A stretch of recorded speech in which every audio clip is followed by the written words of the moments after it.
이사야서 9장 6절 한 절만 우리 읽겠습니다. 9장 6절 다 같이 읽습니다. 이는 한 아이가 우리에게서 태어났고 한 아들을 우리에게 주셨으니 그의 어깨에는 통치권이 있으며 그의 이름은 기묘자, 조언자, 강하신 하나님, 영존하는 아버지, 평화의 통치자라 할 것이기 때문이라. 아멘. 자, 오늘 오시는 메시아 네 번째로 말씀을 드릴게요. 오늘은 그 영존하는 아버지에 대해서 집중해서 말씀을 드리겠습니다. 이 9장의 본문은 제일 처음에 제가 9장 살펴보면서 말씀드렸지만 하나님께서 유대인들을 아시라의 손에 넘기실 건데 그거 생각하면 유대인들은 굉장히 절망적이거든요.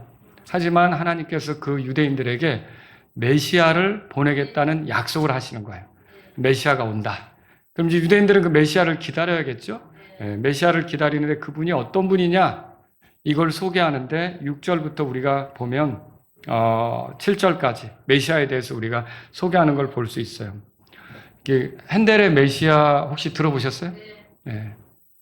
여기 이 부분이 그 12번째 곡으로 나오는데 사실 핸델의 메시아에 한 50곡이 넘는 곡이 있지만 그 중에 사실 저는 상당히 이 12번째 곡이 참 인상적으로 이렇게 좋습니다. 좋은데 이 성경 구절을 가지고 만든 노래예요, 말하자면. 그래서 여러분들이 나중에 기회가 있으면 For unto us a child is born unto us 이렇게 하는 그 노래를 여러분이 한번 들어보실 수가 있습니다. 굉장히 아주 이 구절을 가지고 힘있게 이렇게 노래하는 걸 볼 수 있어요. 자, 오늘 여기 한 아이가 나오죠? 6절에 우리 살펴봤어요. 한 아이는 육체로 오시는 메시아를 표현한 거예요. 한 아들은요, 하나님이신 그분을 표현한 거죠. 자, 그분은 여기 말대로 태어나기도 하지만 또 한편으로는 주셨다고 그랬죠? 그러면 하나님께서 보내셔서 오는 분이에요.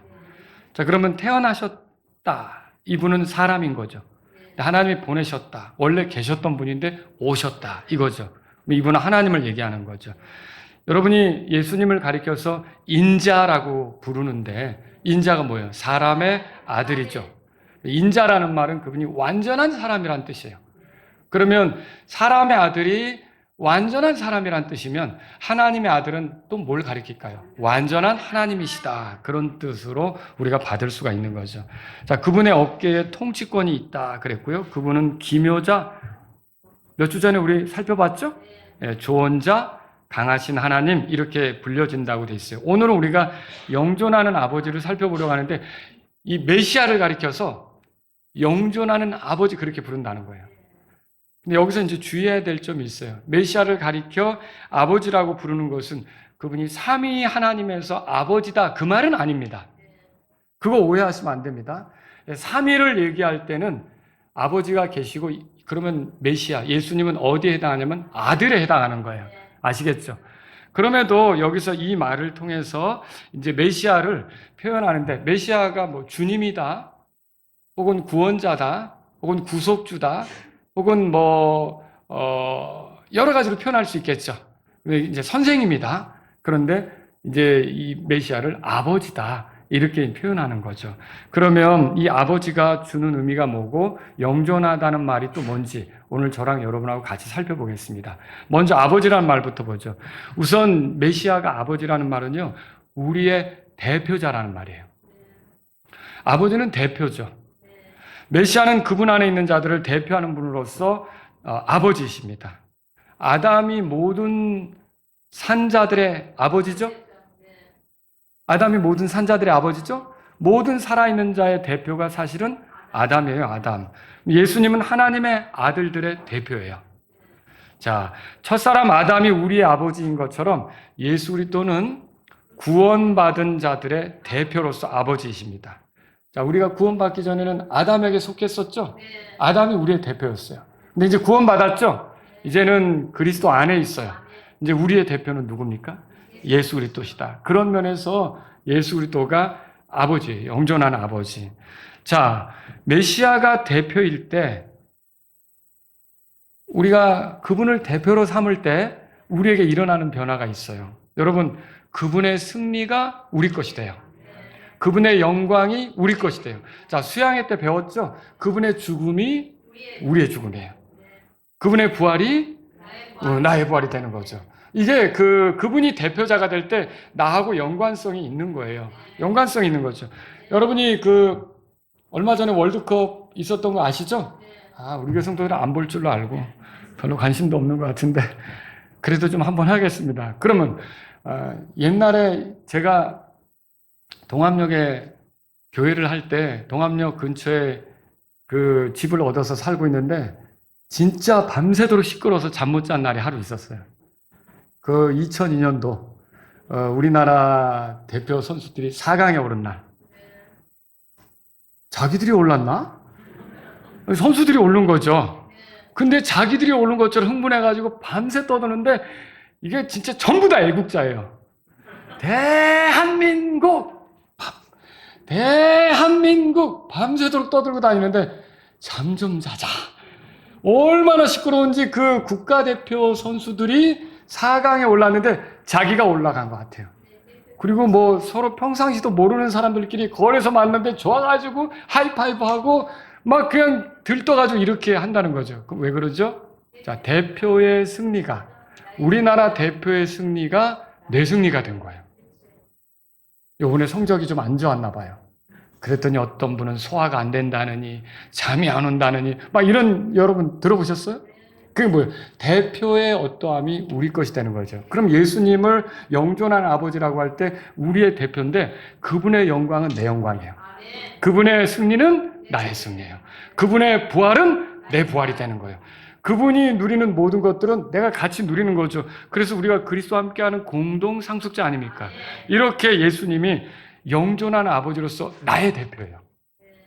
또 이 아버지는 우리가 존재하게 한 분이에요.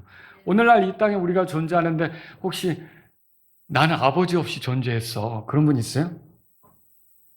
예수님 흉내 내려고 작정을 한 거죠. 그죠?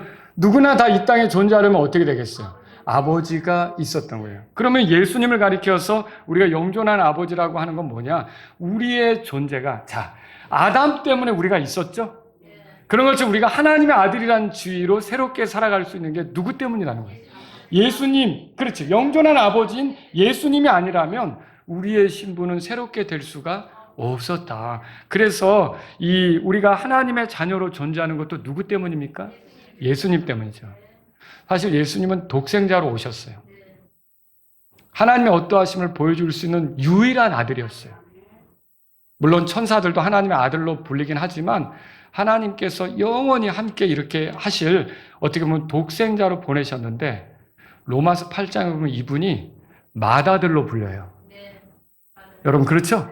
그럼 뭐예요? 그분을 통해서 또 다른 아들들이 많이 생겼다는 뜻이죠. 저와 여러분들이 그렇지 않습니까? 그래요. 이제껏 우리가 아담의 형상을 입고 살았다면, 아담의 어떠함을 드러내고 살았다면 이제는요 영존하는 아버지인 예수 그리스도로 옷 입고, 갈라디아서 3장 27절에 써 있죠. 예수 그리스도로 옷 입고 예수 그리스도의 어떠하심을 드러내면서 사는 우리가 된 거예요. 그래서 예수님이 우리의 영존하는 아버지가 된 거죠. 여러분, 철학의 아버지는 소크라테스라고 합니다. 그리고 의학의 아버지는 갈렌, 역사의 아버지는 헤르토스 이렇게 부르죠. 그런데 그렇다면 거룩한 삶으로 이렇게 나아가도록 본보기도 될 뿐만 아니라 이끄는 능력도 되는 그런 아버지는 누구냐? 예수님이시다라는 거죠. 그래서 메시아는 구원의 아버지이시고요. 인간의 구원은 오직 예수 그리스도의 죽음과 묻힘과 부활을 통해서만 가능한 거예요. 다른 길은 없어요. 오직 예수님을 통해서만 우리가 구원받기 때문에 우리의 구원된 삶을 이끄는, 우리의 구원된 삶을 허락하는 그 아버지는 영존한 아버지 예수님이신 거죠. 또 여러분, 그분이 아버지라는 말은요, 우리에게 생명을 주신 분이라는 의미입니다. 여러분, 그 아버지는 생명의 수여자죠. 자, 여러분에게 지금 말하자면 하나님이 주신 목숨이긴 하지만 하준이에게 이 생명을 허락한 건 아버지죠. 그죠? 아버지예요. 아버지가 생명을 준 거예요. 그래서 영존한 아버지란 말은 그분이 영존하는 생명의 수여자다 그런 뜻이에요. 저와 여러분들이 영원히 하나님께 보낼 수 있는 생명을 누가 준 거예요? 예수님이 주신 거죠. 누구든지 그리스도 안에 있으면 새로운 피조물이라 읽어보셨죠? 그리고요, 요한복음 1장 4절에 그분 안에는 생명이 있다 그렇게 말하고 있어요. 그리고 아들이 있는 자에게는 생명이 있고 하나님의 아들이 없는 자에게는 생명이 없다. 요한일서 5장 12절에 그렇게 써 있어요. 또 아버지께서는 자기 속에 생명이 있음 같이 아들에게도 생명을 주셨다. 예수님에게 생명이 있는 거죠. 그런데 누구든지 예수님을 믿고 받아들이면 예수님은 그에게 생명을 주셔요. 그 생명은 영원한 생명이죠. 여러분, 이 메시아는 영존하는 생명을 주시는 분으로서 영존하는 아버지, 그렇게 말할 수 있는 거죠. 자, 예수님은 자신을 가리켜 생명을 주는 자라고 소개했어요. 요한복음 6장 33절에 써 있어요. 그러니까 여러분과 제가 거룩한 삶, 하나님의 자녀로서의 삶, 그 하나님을 기쁘게 하는 삶이 가능한 것은 이 생명이 우리 안에 들어왔기 때문에 가능한 거예요. 그 생명이 없는 거를 아무리 장식해도 그거는 어떤 활동 이런 거 할 수 없습니다. 마네킹을 여러분이 근사하게 차려입혀 놔도 마네킹은 마네킹인 거죠. 그죠? 마네킹은 마네킹인 거예요. 근데 여러분과 저는 생명이 있으니까 뭘 차려입고 움직일 수 있는 거죠. 그래서 우리는 마네킹 같은 존재가 아니라 예수님에게서 생명을 얻고 거룩하게 살아갈 수 있는 거죠. 그러니까 다시 말하면 뭐냐면 보세요. 어떤 사람을 아무리 종교적으로 이렇게 치장하고 꾸미고 그 사람에게 이렇게 종교적인 걸 가르친다고 해도 예수님이 그 사람의 생명이 안 되면 그냥 종교인으로 살다 끝나는 거죠. 그런데 여러분과 저는 이제 거듭나서 예수님이 생명이 되심으로 어때요? 우리가 하는 모든 것들이 하나님께 영광이 되고 하나님을 기쁘게 해드리고 우리가 또 하나님의 도구로서 삶이 이제 진행되는 걸 보게 되고 이런 것들이 일어나는 거죠. 여러분, 그래서 그분이 아버지시란 말은 그분이 우리에게 생명의 수여자다. 영존하는 생명을 주시는 분이다. 그런 뜻이죠. 또 그분이 아버지시란 말은요, 우리의 시조요 탁월한 분이시라는 의미예요. 여러분이 킹제임스 성경 읽을 때 father라고 하는 단어가 나오면 단순히 아버지로만 생각할 게 아니라 어느 때는 조상 이렇게 읽으셔야 돼요. 뭐라고요? 조상이죠. 유발 들어보셨어요? 유발 뭐 하는 사람이에요?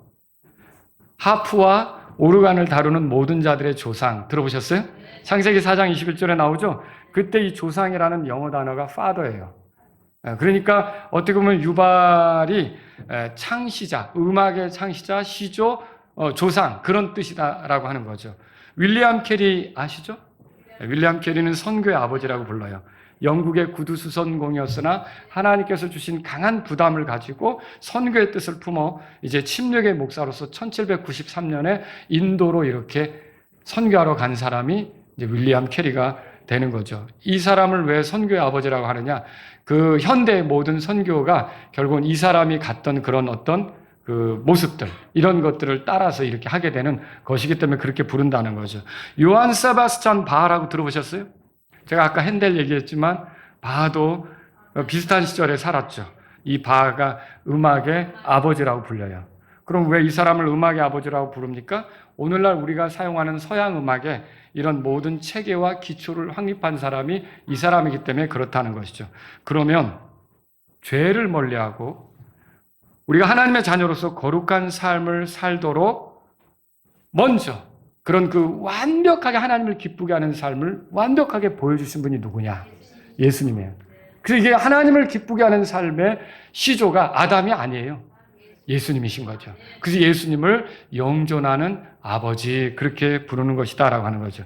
그래서 하나님 앞에서 예수님에 대한 소망을 가진 자마다 어떻게 예수님을 바라고 예수님을 의지하고 예수님을 신뢰하는 사람마다 하나님을 기쁘게 하려고 하고 하나님 말씀을 존중하고 하나님의 뜻대로 살아가려고 한다라고 하는 거죠. 왜요? 예수님이 그렇게 사셨기 때문에. 그런 거죠. 자, 아버지는 어떤 분야에 탁월한 사람입니다. 거짓의 아비라고 들어보셨어요? 누구죠?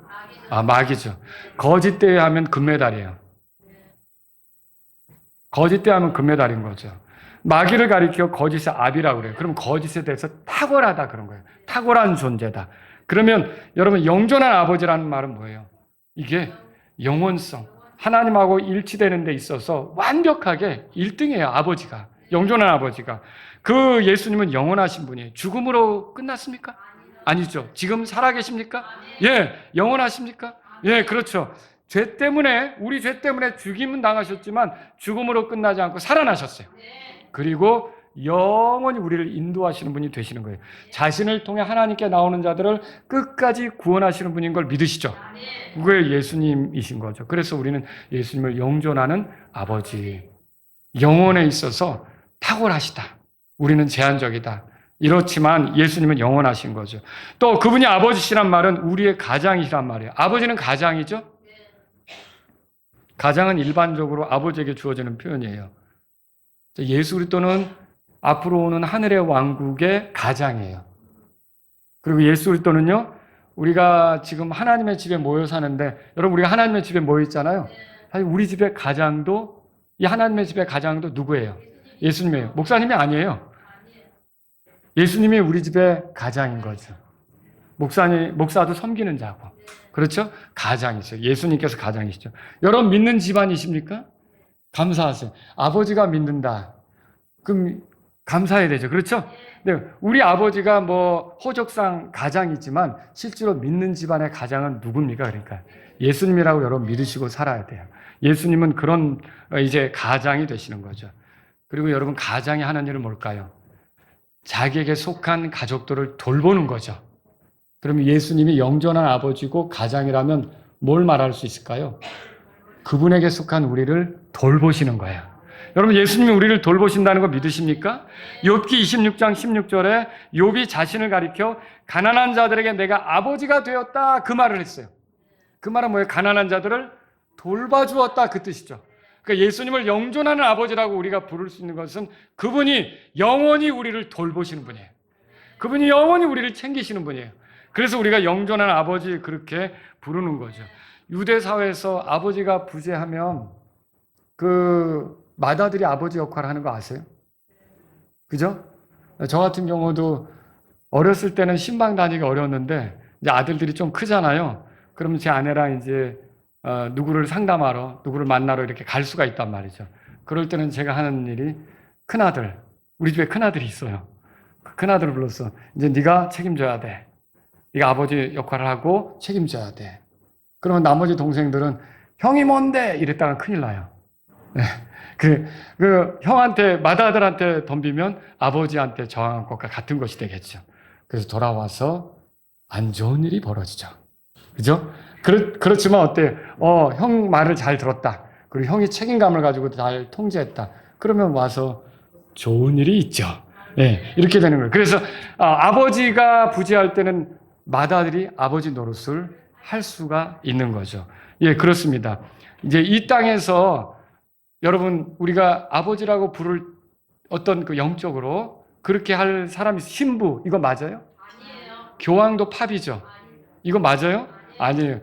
우리에게는 하늘에 계신 아버지가 있고 또 영존하는 아버지 예수 그리스도가 계신 거죠. 그분이면 충분한 거죠. 여러분 그래서 이 예수님은요 어떻게 보면 하늘에 계신 아버지가 계시지만 또 우리에게 어떻게 맏아들로서 아버지 같은 역할로 우리를 돌봐주실 수 있는 그런 분이 되신다는 것이죠. 그래서 예수님께서는 영존하신 아버지시라면 우리가 어떻게 될까요? 동생들이 맏아들을 따르고 이렇게 해서 형 우리가 잘 놀다가 아버지 어머니 오시면 보상받자 이렇게 한 것처럼 우리도 어떻게 예수님을 잘 따라야 되는 거죠. 예수님을 존중해야 되는 거죠. 여러분 그래서 이렇게 아버지라는 말은 그런 의미가 있는 거예요. 근데 여기 영존하는 이라는 말이 있어요. 이제 우리가 영존하시다는 말의 의미를 살펴봐야 되는데 예수 그리스도는 하나님으로서 영존하십니다. 예수님이 육체로 나타나신 건 언제였습니까? 지금부터 2000여 년 전이었죠. 어디로 나타나셨습니까? 유대 땅 베들레헴으로 오셨죠. 그렇죠. 근데 그러면 그때가 예수님이 시작한 때입니까? 아니죠. 물론 육체를 가지고 등장하셨지만 우리와 같은 몸을 가지고 등장하셨지만 사실 그분의 기원은 영원이죠.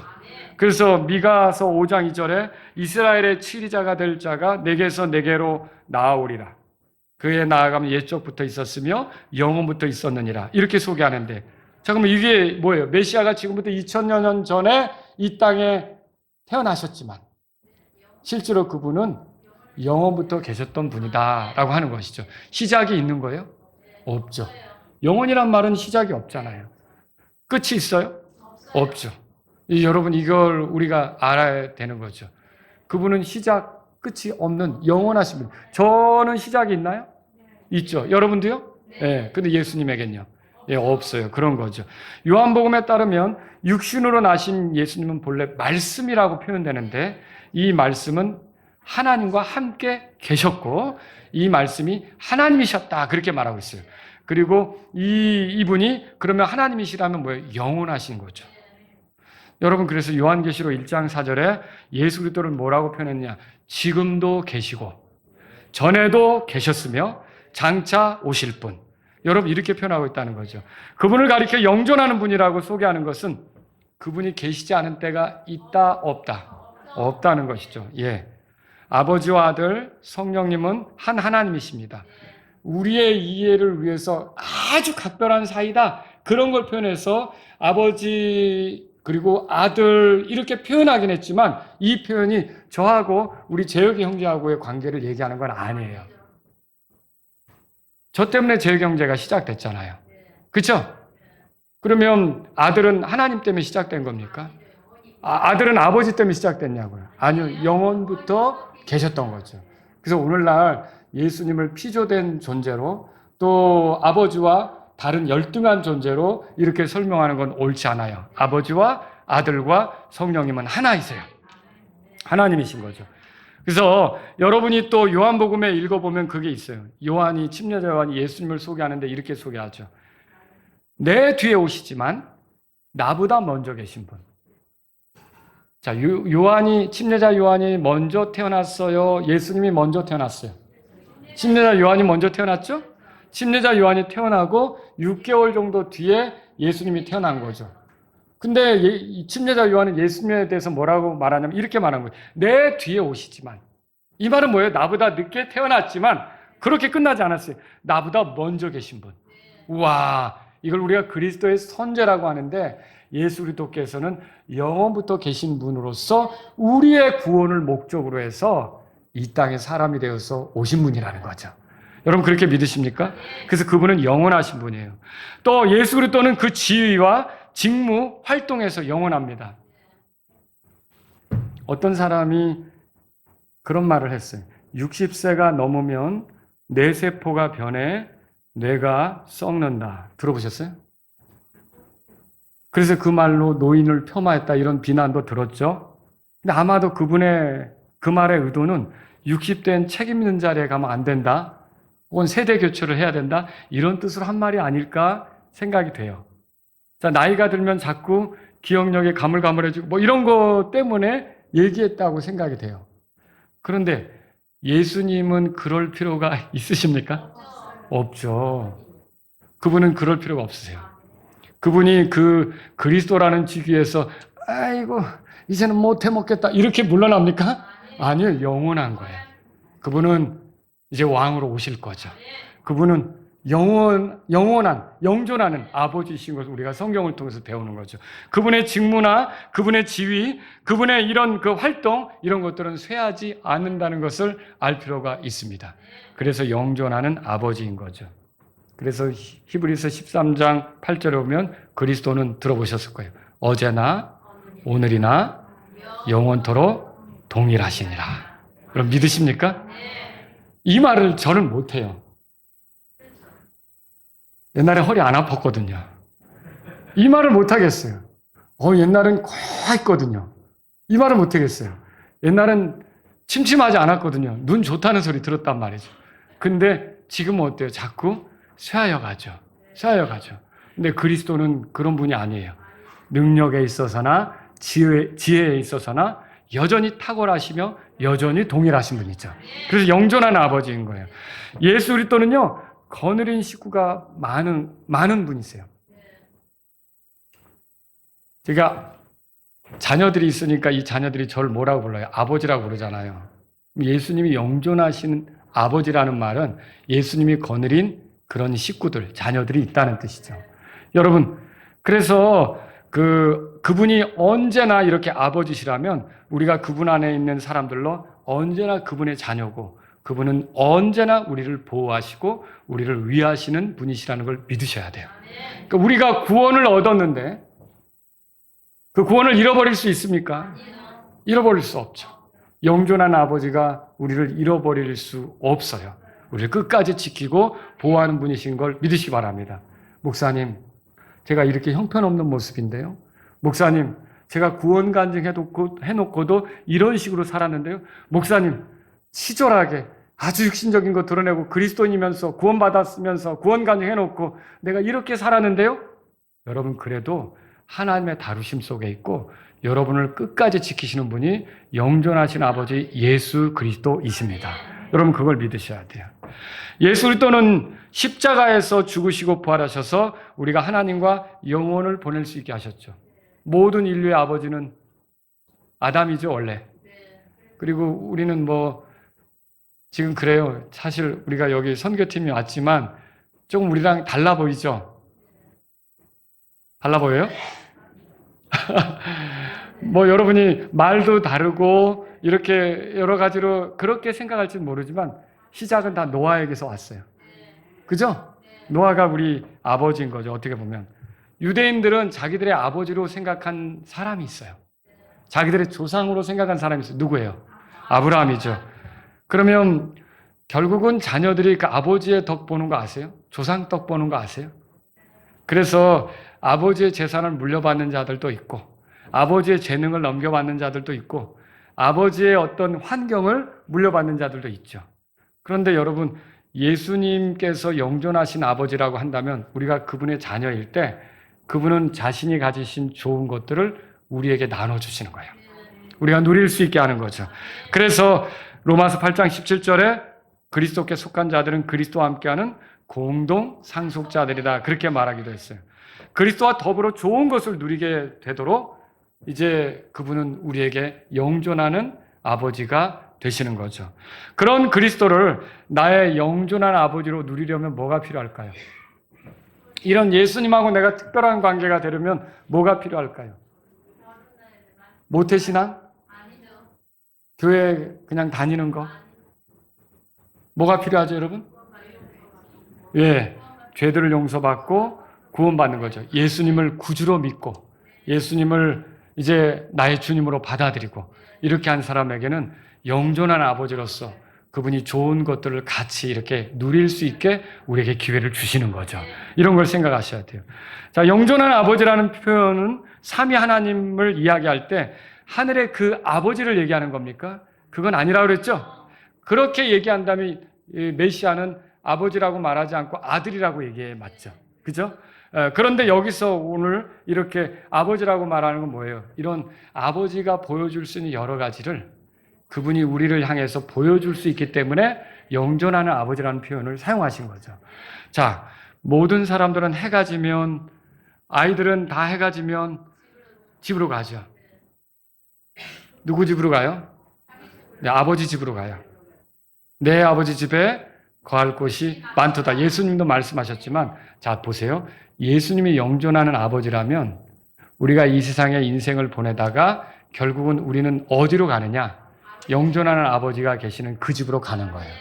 여러분, 그리고 이 땅에서 우리는 어떻게 해요? 아버지 집인 교회로 모이는 거죠. 여러분, 바깥 세상에서의 삶을 살다가 어찌 여기 교회 오는 거 억지로 옵니까? 강제로 옵니까? 이게 믿음이 없는 것 같아도 내가 거기에 가야 된다는 걸 내가 알고 있어요. 내가 육신적인 것 같아도 나는 그 자리에 있어야 된다는 걸 알고 있어요. 내가 좀 모자라게 산 것 같아도 나는 하나님을 경배하는 형제들, 자매들 틈에 있어야 된다는 걸 알고 있어요.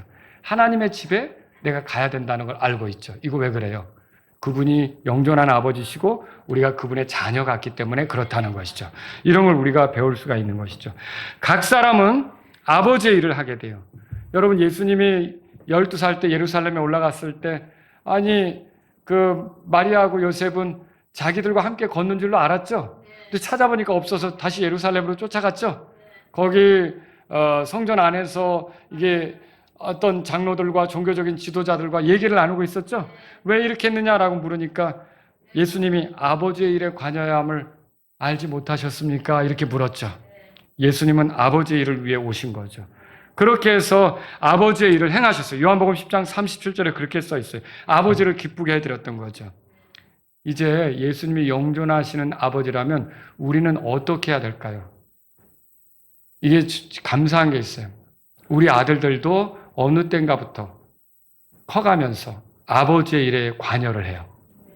아버지를 도와주려고 해요. 아버지를 기쁘게 하려고 해요. 아버지 일에 함께 한다는 거죠. 실제로 아버지 일에 함께 하면서 같이 즐거워하고 같이 그것에 대해서 얘기 나누고 이렇게 한다는 거죠. 여러분, 그러면 예수님께서 영존하시는 아버지고 메시아로서 우리가 그분에게 속했다면 우리도 예수님의 일에 관심을 가져야 마땅하지 않겠습니까? 여러분, 우리가 그걸 알 수 있는 거죠. 그래서 우리가 이제는 예수님을 영존하는 아버지라고 부른다면 이제는 우리가 그분께 속한 자로서 예수님의 일들에 관심을 갖고 거기에 헌신하고 그것을 위해서 또 나의 어떤 것들, 주님이 나에게 주신 거죠. 그런 것들을 드리고자 하는 게 우리에게 필요하다는 거죠. 예수님은 유대인들을 향해 너희는 너희 아비 마귀에서 났다. 그렇게 말했어요. 그리고 뭐라 그래요? 이렇게 말했어요. 너희 아버지의 욕망을 행하고자 한다. 모두가 그런 아버지의 욕망을 따라가죠. 근데 예수님이 영존한 아버지예요.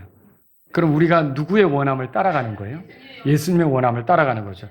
그래서 그리스도께서 내 안에 사신다는 갈라디아서 2장 20절의 말씀이 무슨 뜻이었어요? 여러분, 예수님의 원함이 내 원함, 예수님의 추구가 내 추구, 예수님이 좋아하는 것이 내가 좋아하는 것, 예수님이 싫어하는 것은 나도 싫어하는 것, 이렇게 되는 거죠.